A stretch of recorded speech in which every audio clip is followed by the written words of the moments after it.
dekat, penuh kasih sayang.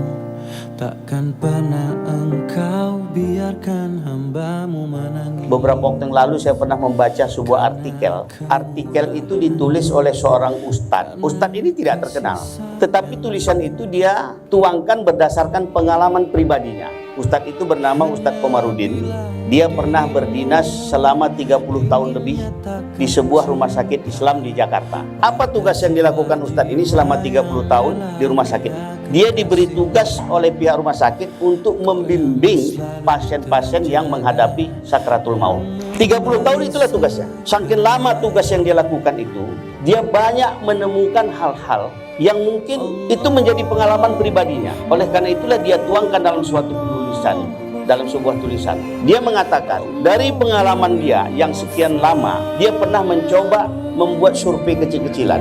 Sampai pada suatu kesimpulan, dari kurang lebih 1000 orang yang dia bimbing untuk mengucapkan kalimat la ilaha illallah di akhir hayatnya, hanya 7% yang mampu mengucapkannya dengan baik. Artinya dari 1000 orang, hanya 70 orang yang mampu mengucapkan kalimat la ilaha illallah dengan baik dan sempurna. Dari 1000, bayangkan Bapak Ibu. Tertarik dia dengan kondisi itu, dia coba bertanya dengan para keluarga yang ditinggalkan. Apa sebenarnya amalan dari orang-orang 70 ini? Rata-rata dia dapatkan ada 5 amalan yang semua itu menjawabnya itu ada. 5 ini ada. Yang pertama dia katakan, almarhum dan almarhumah ini selama hidupnya tidak pernah meninggalkan sholat berjemaah. Hari ini kita melaksanakan itu. Mudah-mudahan kita bisa istiqomah. Kemudian yang kedua dia katakan, almarhum dan almarhumah itu semasa hidupnya selalu setiap hari membaca Al-Quran, walaupun cuma 1 lembar. Mudah-mudahan ini menjadi renungan bagi kita, menjadi pelajaran bagi kita untuk kita mau membuka Al-Quran setiap hari, walaupun hanya 1 lembar. Kemudian hasil yang ketiga dia katakan, almarhum dan almarhumah itu selalu berinfak secara istiqomah, walaupun dalam jumlah yang hanya ribuan. Selalu dia lakukan setiap hari. Kemudian jawaban yang keempat, dari survei dia katakan, almarhum almarhumah itu selalu menjaga terhadap kehalalan yang masuk ke dalam tubuhnya. Artinya dia sangat menjaga untuk barang yang haram untuk tidak masuk ke dalam mulutnya. Kemudian yang kelima, dia katakan almarhum itu selama hidupnya selalu menjaga silaturahmi. Inilah hari ini pagi ini kita dapatkan. Ini bukan kebetulan.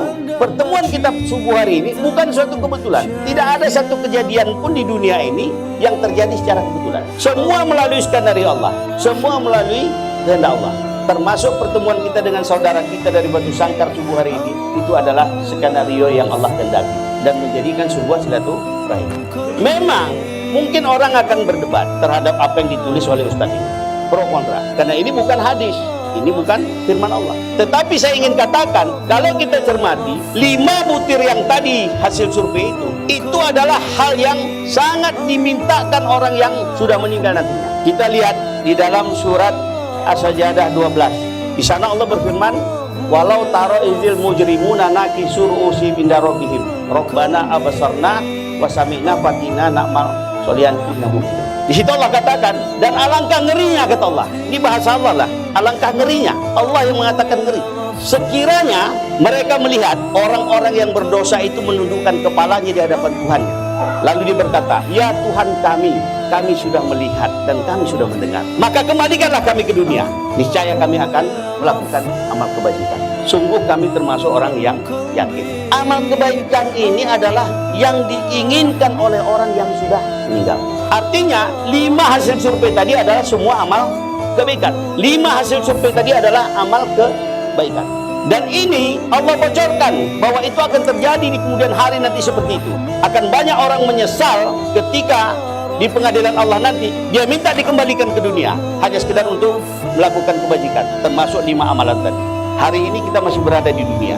Alangkah naifnya, alangkah sayangnya kita yang masih Allah berikan kesempatan hidup di dunia, kemudian Allah bocorkan tentang peristiwa itu bahwa banyak yang menyesal suatu saat dan minta ingin dikembalikan ke dunia, terus kita tidak memanfaatkan itu.